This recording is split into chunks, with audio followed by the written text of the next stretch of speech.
გამარჯობა, ანდრეა პავლიაშვილი, საერთაშორისო უსაფრთხოების მაგისტრი, დიდი მადლობა შენი დროისთვის და ხო, ცხადია ისეთ თემაზე ვსაუბრობთ, ჩინეთზე ვსაუბრობთ ისევ და ჩინეთის ინტერესებზე ვსაუბრობთ. მთლიანად მის ირგვლივ, ანუ ინდოჩინეთის რეგიონში მთლიანად, რა ინტერესები გაჩნდა, იმიტომ რომ საქართველოში ძალიან ბევრს რა თქმა უნდა წერენ და კითხულობენ, მაგრამ ეს ის თემა არის, რაზეც სამწუხაროდ ბევრი არ მუშაობს, ამიტომ რასაც გაგვიზიარებ, რეალურად ჩვენცაც სიახლე იქნება ერთგვარი და ჩვენცაც იქნება ინტერესის ის საგანი, რაც საომალოდ უნდა შევისწავლოთ, დავაკვირდეთ და რაღაცა დასკვნები გავაკეთოთ შესაბამისი შემდგომ ჩვენ რეგიონთან მიმართებაში. მოდი გითხარი, რა არის ძირითადი პრიორიტეტები და რა არის ძირითადი მიმართულებები ამ შემთხვევაში ჩინეთის? კი ბატონო, ჩინეთის როლი გლობალურ პოლიტიკაში არ არის უშუალოდ ახალი მოვლენა ისტორიის განმავლობაში. ჩინეთს დიდი როლი ჰქონდა ყოველთვის, მოგვეხსენება შუა საუკუნეებში განსაკუთრებით და ძალიან ბევრი ჩინური გამოგონება, რომლის განვითარებაც შემდეგ ევროპაში მოხდა და ათვისება, ეს არის TNT კომპასი და ასე შემდეგ. ჩინეთი მუდმივად იყო სამყაროს კულტურული და მეცნიერული ცენტრი, ასე რომ ვთქვათ, მთელი ისტორიის განმავლობაში. უბრალოდ ჩინეთის ისტორია ძალიან ციკლურია, იქიდან გამომდინარე, რომ ჩინეთში მყოფი ეს მონარქიული სისტემები, რომლებიც იყო ისტორიის განმავლობაში, მუდმივად რაღაცა დაცემისა და აღზევების ფაზებს გადიოდნენ პერიოდულად და ეს ბოლო დაცემა ზუსტად როდესაც მე-19 საუკუნის დასაწყისში ისტორიიდან რო წამოვყვეთ, გამოჩნდნენ კოლონიზატორები, ბრიტანელების სახით პირველ რიგში, მაშინ მოხდა ჩინური ამ როგორ ვთქვათ, ესე ვთქვათ, ჩინეთის სახელმწიფოების მოშლა, როდესაც ისაც დასუსტებული იყო შიდა დაპირისპირებებით და აქედან გამომდინარე ბოლო დაცემა, როდესაც 1911 წელს ჩინური ბოლო მონარქია დაეცა, ამის შემდეგ სხვადასხვა ძალებმა დაიწყეს ჩინეთის სათავეში მოსვლისთვის ბრძოლა და ზუსტად ამ პერიოდს მე-19 საუკუნის დასაწყისიდან მე-20 საუკუნის დასაწყისამდე, როდესაც დღევანდელი კლასიკური ჩინეთის სახელმწიფო ჩამოყალიბდა, დამცირების ასწლეულს უწოდებდნენ დღემდე ჩინელები და ეს რაღაცა სირცხვილის ფურცლად მიაჩნიათ ყოველთვის, იმიტომ რომ ამ პერიოდში იყო ძალიან დიდი შიდა დაპირისპირებები, ოპიუმის ომები, როგორც ცნობილია ისტორიაში და ამან ჩინეთი ძალიან დააკრინა. თუმცა დღევანდელი ჩინეთის აღზევება და როლი ახალია, რა თქმა უნდა, გლობალური სამყაროსთვის, იმიტომ რომ ბოლო 2 საუკუნე მოგვეხსენება, რომ ჩინური ხმა არ ისმოდა, ასე რომ ვთქვათ, საერთაშორისო პოლიტიკაში და აქედან გამომდინარე, სულაც არ არის გასაკვირი ის თუ რა პოლიტიკას ეწევა დღეს ჩინეთი და რა გეგმები და მიზნები აქვს საომალო დასახული და პრაქტიკაში ეს ყველაფერი კარგად აისახება, ხო, რა თქმა უნდა. პირველ რიგში მოგვეხსენება, რომ ცივი ომის პერიოდში ჩინეთი როგორც ასეთი დაპირისპირებული მხარე დიდად არ იყო ჩართული სსრკ-სა და აშშ-ს შორის და აი ამ პერიოდში მოხდა ჩინეთის აღმავლობის ეპოქა, როდესაც ჩინეთი გახდა ისეთი როგორიც არის, ხო? ხშირად მოიხსენებენ ხოლმე სიტყვებს ჩინური ეკონომიკური სასწავლი და ასე შემდეგ. ამ მომენტში ისარგებლა ჩინეთმა და შედგა ქვეყანად, როგორც შედგა სახელმწიფოდ, რომელსაც დღეს უკვე დიდი გავლენა აქვს მსოფლიოს პოლიტიკაზე. ჩინეთი მოგვიხსენება, რომ მსოფლიოში პირველია მოსახლეობით, აგრეთვე აქვს ძალიან დიდი ტერიტორია, რესურსები, ჯერჯერობით პირველია, ინდოეთთან აქვს რაღაცა ასეთი კავშირი, რომელიც ხან უმრავლესობაში მიდის. ზუსტი მონაცემები რა თქმა უნდა არ არსებობს და ამის დათვრა რა თქმა უნდა ძნელია, ხო? ერთი სიტყვით ჩინეთს აქვს ყველანაირი ფუნდამენტი იმისა, რომ იყოს მსოფლიოში წამყვანი მსოფლიოს გეოპოლიტიკაში წამყვანი მოთამაშის როლი ქონდეს. ისეთი როგორც ქონდა მაგალითად სსრკ-ს. და ჩვენ შეიძლება მიჩვეულები ვართ და მათ შორის 90-იან წლების შემდეგ, როდესაც აშშ იყო სუპერ სახელმწიფო და მთელი მსოფლიოს მასშტაბით ქონდა ძალიან დიდი გავლენები. იგივე პრეტენზია შეიძლება ითქვას, რომ ესეც ხადად არ აქვს განთქმული, მაგრამ არის რაღაცა მონაკვეთები, რეგიონები, სადაც ჩინეთი თავისი დიპლომატიური წყაროებით ღიად ამბობს, რომ მას სურს გავლენა და ეს ყველაფერი აბსოლუტურად ადეკვატური და ლეგიტიმურია, იმიტომ რომ ასე იყო ნამდვილად ისტორიაში. თავარი მონაკვეთი, რაზეც შეიძლება ჩინეთს ქონდეს გამახვილებული, ეს არის ინდოწყნარი ოკეანეების აუზი. მოგვეხსენება, რომ დღეს გლობალიზაციის ეპოქაში, როდესაც ყველა ქვეყანა მთელ მსოფლიოში დაკავშირებულები არიან წყლით და ვაჭრობით, არის ესეთი ტენდენცია, რომ ყველა ქვეყანას აქვს აბსოლუტურად მთელ სოფლიოსთან კავშირი თავისი ვაჭრობიდან გამომდინარე, იმიტომ რომ განსაკუთრებით ამაში დიდი როლი მიუძღვის ჩინეთს. მოგვიხსენებო, რომ ჩინეთი არის დღესდღეობით კიდევ მსოფლიოს სახელოსნოდ წოდებული, სადაც იწამოება მილიონი სახეობის პროდუქტი და ამის რეალიზაცია სწორედ ხდება წყლის გადაზიდვების საშუალებით, ხო? გამომდინარე აქედან, ჩინეთის პრიორიტეტი არის, რომ ინდოწყნარი ოკეანეები, რომელიც არის ძირითადი ჩაჭვი დანარჩენ მსოფლიოსთან კავშირში, მას ჰქონდეს დიდი გავლენა მოპოვებული ამ სივრცეზე, ამ სივრცეში მყოფი სახელმწიფოებთან, კონტინენტებთან და ასე შემდეგ, მათ შორის აფრიკის კონტინენტთან, აღმოსავლეთთან და სამხრეთ ამერიკასთან, რომლებიც ამ ოკეანის მეზობელ ამ ოკეანეების სივრცის ნაწილია, ხო, თავისთავად. აქედან გამომდინარე, ჩინეთის პოლიტიკა უკვე გაცხადებული, რაც 2022 წელს მოხდა, როდესაც ჩინეთის ლიდერმა სი ძინპინმა ახალი პოლიტიკა დაისახა მიზნად და მსოფლიოს სამწუხაროდ თავისი კომუნიკაცია რა პოლიტიკას ეწევა ჩინეთი ამ მიმართულებით, ღიად განაცხადა, რომ ჩინეთს აქვს მორალური უფლება, რომ კონდეს სამყაროში დიდი როლი და იყოს სამყაროს ცენტრი. როგორც ამას თვითონ ჩინელები ჭუნკუოს ეძახიან თავიანთ ქვეყანას, რომელიც ცენტრალურ სახელმწიფოს ნიშნავს თავის შინაარსით. გამომდინარე აქედან ჩინეთი ცდილობს, რომ მოიპოვოს ბერკეტები, რომელიც უზრუნველყოფს ამ ოკეანეებში თავისი დომინაციის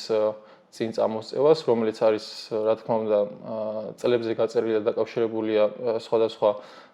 პერიოდებზე და დეკადებზე, ეს გრძელვადიან პერსპექტივაში სურს ჩინეთს და ამ აზრის თქმის საფუძველი არის ის თუ როგორ საზღვაო ძალებს ანვითარებს დღეს ჩინეთი. ხო, აი ეს უნდა მეკითხა, რომ სამხედრო ძალებს რა როლი უკავია მის გრძელვადიან, ასე ვთქვათ, სტრატეგიაში. კი ბატონო, ჩინეთის საზღვაო ძალების ისტორია დღევანდელი საზღვაო ძალების ისტორია 1956 წლიდან იწყება, როდესაც მაო ძედონის ინიციატივით ჩინეთმა გადაწყვიტა, რომ განევითარებინა თავისი საზღვაო ფლოტი, იმიტომ რომ ჩინელი პოლიტიკოსები ყოველთვის ესე დანანებულად უსვამენ ხოლმე ხაზს, რომ ჩვენ რომ კოლონიზატორები მივიღეთ და მათ მივეცით უფლება, რომ ჩვენს ტერიტორიაზე გაბატონენ მე-19-20 საუკუნის დასაწყისში, ეს ყველაფერი იყო იმის მხრიდან, რომ ჩვენ არ გვყავდა თანამედროვე ფლოტი.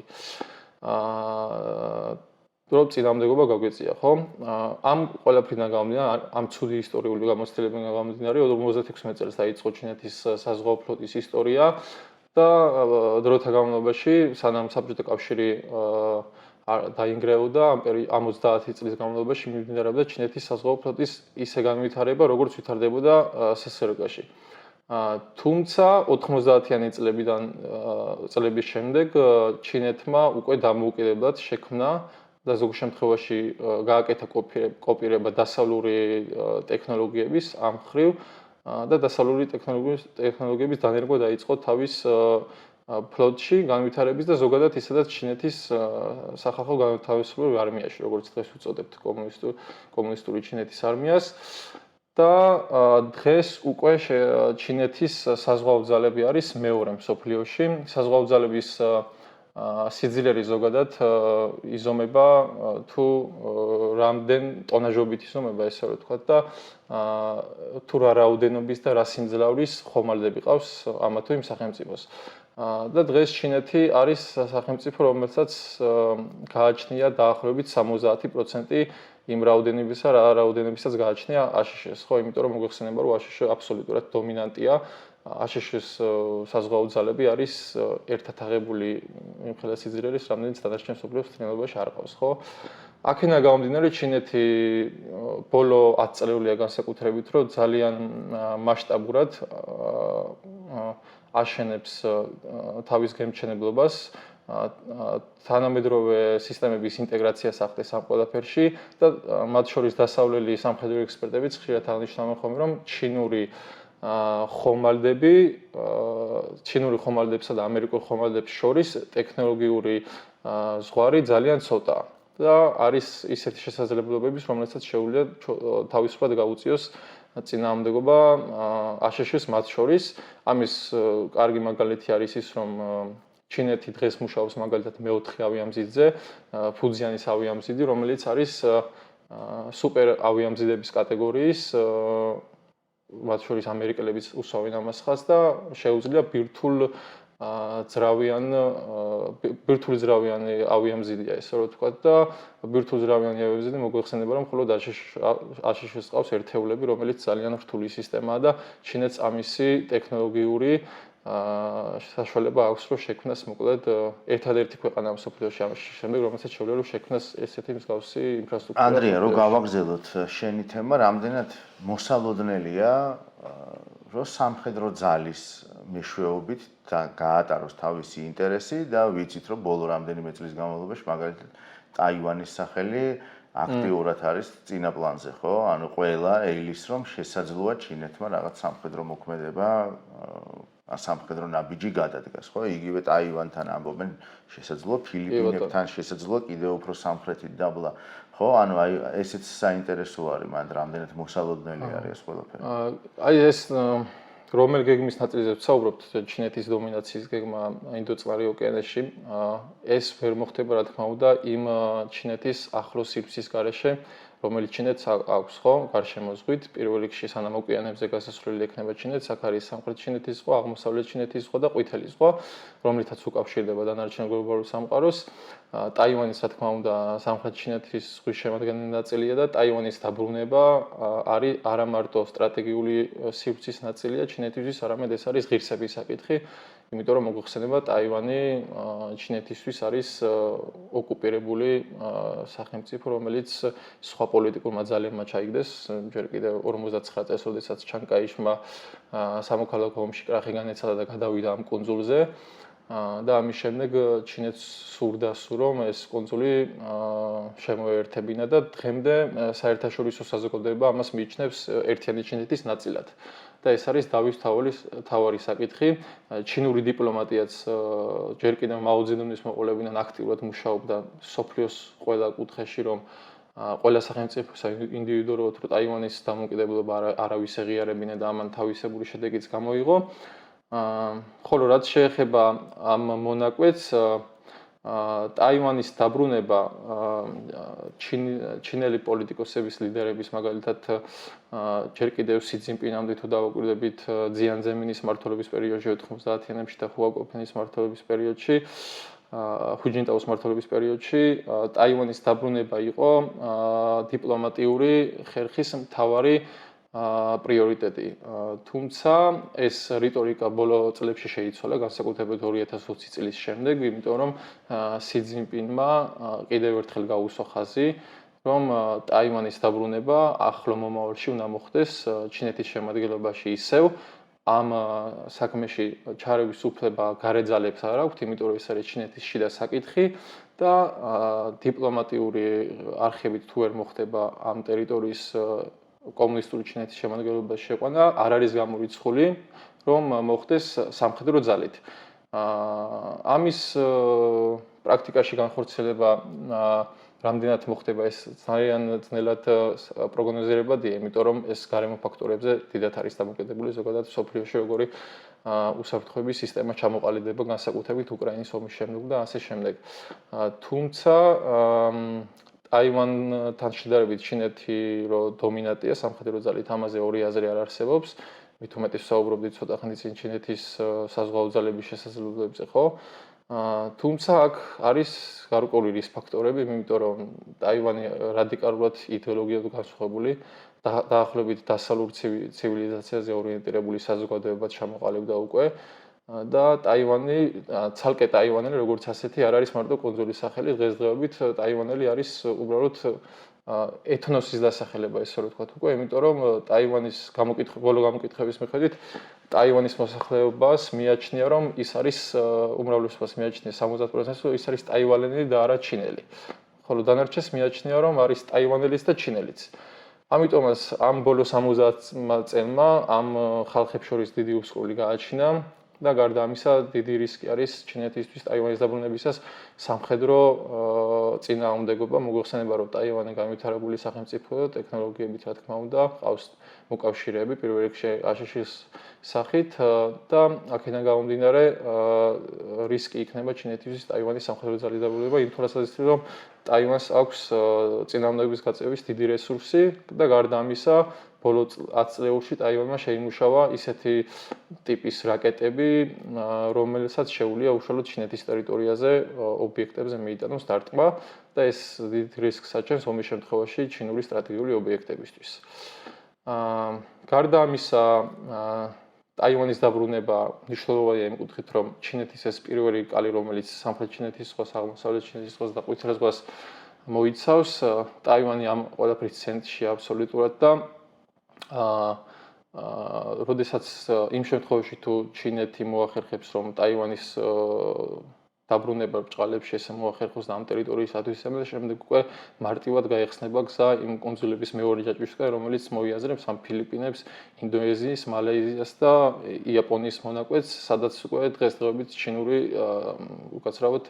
ამერიკული სამხედრო ძალები და სავაჭრო გემები დომინირებენ ჭერჭერობით. რამდენად არის მისი საპირწონე, ან რამდენად არის ახლა საერთოდ ეს განხილვის თემა, აუკომი მაგალითად და იქნება თუ არა აუკომი მაგალითად აი ამ კუნძულოვანი სახელმწიფოების ერთგვარი ფარი და შემაჩერებელი ჩინეთის და აი საერთოდ როგორ არის აი ეს რამდენად უკავშირდება ეს ყველაფერი ერთმანეთს? კი ბატონო, ბოლო წლების განმავლობაში და სი ძინპინის მმართველობის პერიოდში რომ დავაკვირდეთ ცივი ომის ფაზიდან თვითონ აშშ-იც გამოვიდა და ცდილობს რომ ევროპიდან თავისი სტრატეგიული ინტერესები გამოიტანოს და ის პასუხისმგებლობები რაც აღებული აქვს ევროპის უსაფრთხოებაზე და ორიენტაცია გააკეთოს აზია წყნარი ოკეანის მონაკვეთზე და ამ ყველაფრის მიზეზი რა თქმა უნდა არის ჩინეთის ესეთი მზარდი დომინანტური პოლიტიკა რომელიც რეგიონში არ არსებობს ხო ეს სრულიად ლოგიკურია რომ ასე ხდება ამერიკის ეროვნული უსაფრთხოების სტრატეგია რაც არის მთავარი უსაფრთხოების დოკუმენტი აშშ-ისთვის რომელიც ყოველ წელს ახლდება ბოლო 7 წელს განმავლობაში უკვე ჩინეთი არის პირველი საფრთხე აშშ-ისთვის და აქედან გამომდინარე აშშ-ის საგარეო პოლიტიკაც და საგარეო უსაფრთხოების პოლიტიკაც ამის მიხედვით იგეგმება ხო როგორც ყოველთვის გამომდინარე აქედან ეს აუკუსი რომელიც ვახსენეთ და აუკუსი რომელიც დაშენებული არის ასევე ქუადის ხელშეკრულებაზე რომელიც მოიცავს აშშ, ინდოეთი, იაპონია, ავსტრალიის გაერთიანებას ეს რეალურად სხვა მიზნით შექმნილი ორგანიზაცია იყო თავიდან თუმცა ამერიკას სურს რომ მომავალში ქუადი აქციოს აზიური ნატოს მოდელად და აქედან გამომდინარე ეს ორგანიზაცია შეიძლება ამ ორგანიზაციის ჩამოყალიბებას აქვს თავისებური პერსპექტივა, თუმცა ჩინეთი ამას ძალიან დიდი ირონიით უყურებს, იმიტომ რომ ამ ორგანიზაციის წევრი სახელმწიფოები აშშ-ის გარდა რომლებიც არიან უფრო მეტად ახლო პოლიტიკური და ეკონომიკური კავშირები აქვს თვითონ ჩინეთთან და ჩინეთისთვის ეს არის ძალიან დიდი ზეწოლის ბერკეტი, რომ ამ სახელმწიფოებმა არ მოახდინონ შემდეგი განვითარება ამ ორგანიზაციის განვითარების.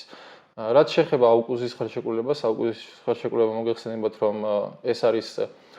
პრეცედენტი, როდესაც გაერთიანება მოხდა დიდი ბრიტანეთის, ავსტრალიის და აშშ-ის პროგრამის, რომელიც გულისხმობს იმას, რომ ავსტრალიას, რომელიც არის არაბირთული სახელმწიფო, მიეცა უფლება, რომ ტექნიკური უზრუნველყოფა გაუწიონ აშშ-მ და დიდმა ბრიტანეთმა ბირთულ რეაქტორიან ძრავზე მომუშავე წყალქვეშა ნავებზე. რომელიც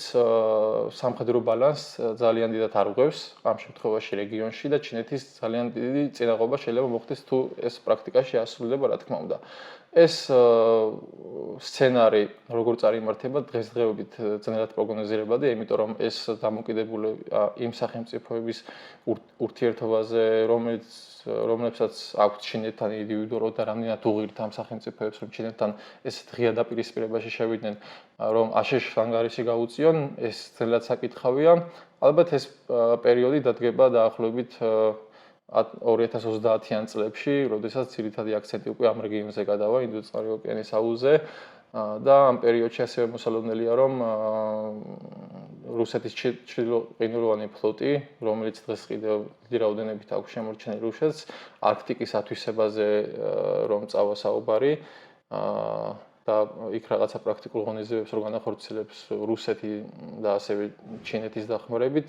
აქცენტი ალბათ გადავა ამ ორ რეგიონზე, რომელიც ჩინეთს უკვე გაუხსნის ხელფეხს მარტივად, რომ აშშ-ზე დიდი ზეგავლენა მოახდინოს იმ თვალსაზრისით, რომ ინდოწყნარი ოკეანის აუზში გაბატონდეს და ამას უკვე წამოეწევა ამ პერიოდს ის დრო, როდესაც უკვე ჩინეთს ეყოლება 5 ავიამზიდი აუცილებლად და გაზრდილი ექნება 2030 წელს უკვე ბირთვული იარაღი, რომელიც გეგმა აქვს თვითონ ჩინეთს, რომ 2030 წელს 1000 ქობინანე უნდა გაზარდოს თავისი იარაღის რაოდენობა. ეს არის ჩინეთის საუკეთესო პროგნოზი, ასე ვთქვათ. რა არის მისი საშუალო პროგნოზი, ასე ვთქვათ, და უარესი პროგნოზი? უარესი პროგნოზი შეიძლება იყოს ის, რომ გარდა იმისა, რომ ჩინეთს ესეთი გეგმები აქვს, ჩინეთში არის შიდა პრობლემები, ხო, უამრავი, იმიტომ რომ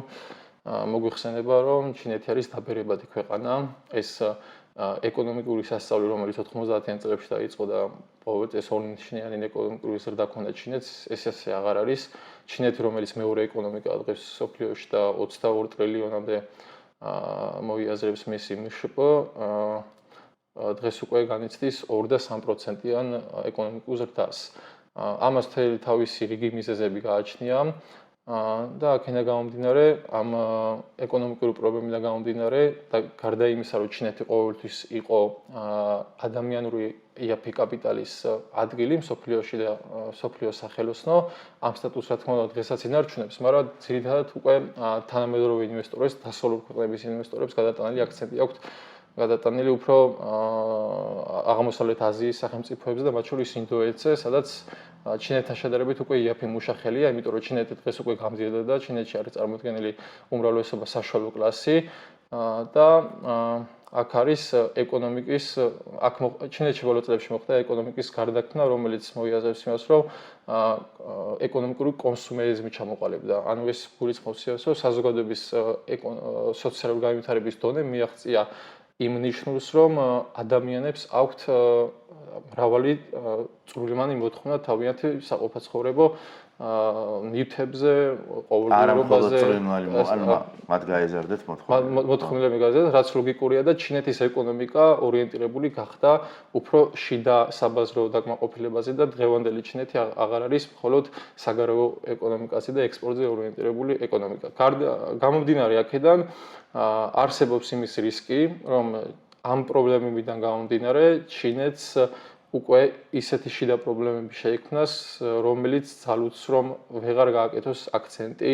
ამ ოკეანეების აუზში თავის გეგმებზე, რომელიც იქნება ძირითადი ხელის შემშლელი და აგრეთვე ამ ყველაფრის ხელის შემშლელი იქნება ის თუ ამერიკა აშშ როგორ პოლიტიკას გაატარებს იგივე აფრიკის კონტინენტზე, იგივე ახლო აღმოსავლეთში, იგივე სამხრეთ ამერიკაში, რა ბენეფიტებს შესთავაზებს აშშ ჩინეთის მოკავშირე სახელმწიფოებს, რომ მათ ჩინეთთან აღარ ქონდეთ ისეთი მჭიდრო ურთიერთობა, როგორიც აქვს დღეს, კიდევ შემორჩენილი და როგორ წავა საერთაშორისო უსაფრთხოების პოლიტიკა, როგორ ჩამოყალიბდება შემდეგ შესაძლებელი იმაზე, იმიტომ რომ მოგვიხსენება, რომ დღეს ორბანაკად ყოფენ ძირითადად ექსპერტები და პოლიტიკოსებიც მათ შორის სოფლიო ორბანაკად არის გაყოფილი, რომელიც მოიაზრებს დასავლურ და აღმოსავლურს, ანუ აქ არის რევიზიონისტური სახელმწიფოები, ჩინეთი თავის გაგებით არის სრულად რევიზიონისტური სახელმწიფო, რომელიც ბლოკში შეიძლება შევიყვანოთ მათ შორის ჩრდილოეთ კორეა, რუსეთი, ვენესუელა და ასე შემდეგ და ამ სახელმწიფოების კავშირი, რომელიც დღეს ძალიან მჭიდროა, როგორ შენარჩუნდება სამომავლოდ კიდევ ამ ფაქტორზე დამოკიდებული და დიდწილად ვფიქრობ, რომ ეს დამოკიდებულია იმ შედეგზე თუ უკრაინაში რა შედეგი დამთავრდება დღევანდელი კონფლიქტი, რომელიც game changer-ი იქნება რეალურად ახალი მსოფლიო წესრიგისთვის და რუსეთი როგორი სახით იქნება როგორც საერთაშორისო აქტორი დარჩენილი გლობალურ პოლიტიკაში. ანდრია, ძალიან დიდი მადლობა წარმატებების შენ.